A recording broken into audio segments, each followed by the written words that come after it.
जम्मू कश्मीर के अंदर भी सरहदी इलाकों में 7 ज़िलों के अंदर जहां पर इंटरनेशनल बॉर्डर या बॉर्डर टकराता है, मज़ीद बंकर बनाने की तैयारी कर ली गई है और मरकज़ी हुकूमत ने एक बार फिर रिपोर्ट तलब कर ली है।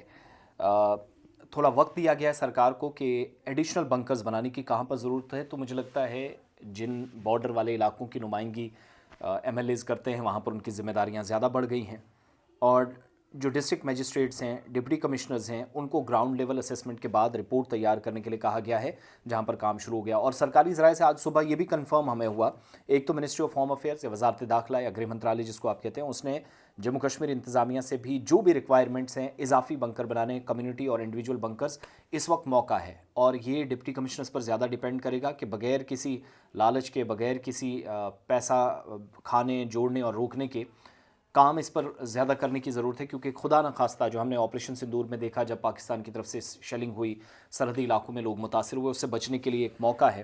तो वहाँ से बाहर लोग निकलेंगे और एलओसी के आसपास या बॉर्डर एरियाज़ में हमारी जानकारी के मुताबिक ग्राउंड असेसमेंट शुरू हो गई है।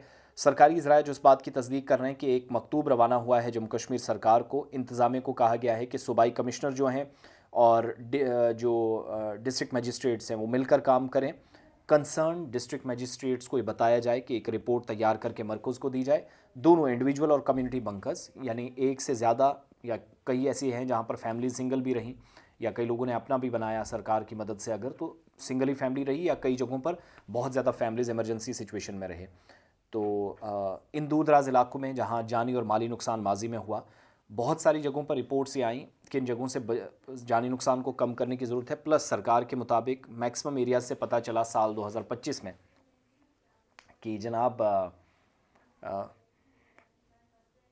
फरवरी 2021 में सीज़ फायर हुआ था भारत पाकिस्तान में, सब कुछ खामोश था। तो कई जगहों पर सफाई बंकरों की नहीं हो तो वो काबिल रिहाइश नहीं रहे, उन जगहों पर भी अगर ठीक करने की ज़रूरत है।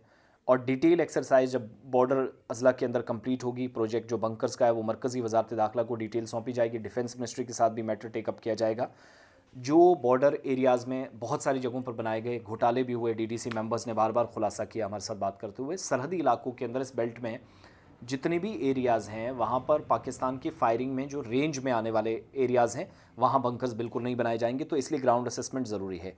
प्लस ये भी कहा गया कि मैक्सिमम जगहों पर जहाँ बारिशों में अगस्त सितंबर में सबसे ज़्यादा नुकसान इन बंकर्स को पहुँचा है, और ये बंकर्स अब कम से कम वहाँ बने, उन जगहों पर बने जहाँ ज़्यादा काम की ज़रूरत है, फोकस जिन जगहों पर रहना चाहिए। तो इसलिए अब जो इकदाम की ज़रूरत है वो ज़्यादा सोच समझ कर और बेहतर इकदाम की ज़रूरत है। प्लस आपके इलाकों में अगर बंकर्स की ज़रूरत है तो एमएलएज़ के ज़रा कान पकड़िए, खींचिए, कहिए भाई साहब हमें भी ज़रूरत है, आइए हम आपके साथ मिलकर काम करना चाह रहे हैं। So this is the reason और this is the detail report. Otherwise assessment तो कुछ नहीं होगी। तो मरकज़ ने रिपोर्ट मांग ली है, रिपोर्ट जाएगी, टास्क दिया गया है, उसके बाद मरकज़ फ़ंड्स रिलीज़ करेगा और जम्मू कश्मीर में मज़ीद बंकर्स बनेंगे।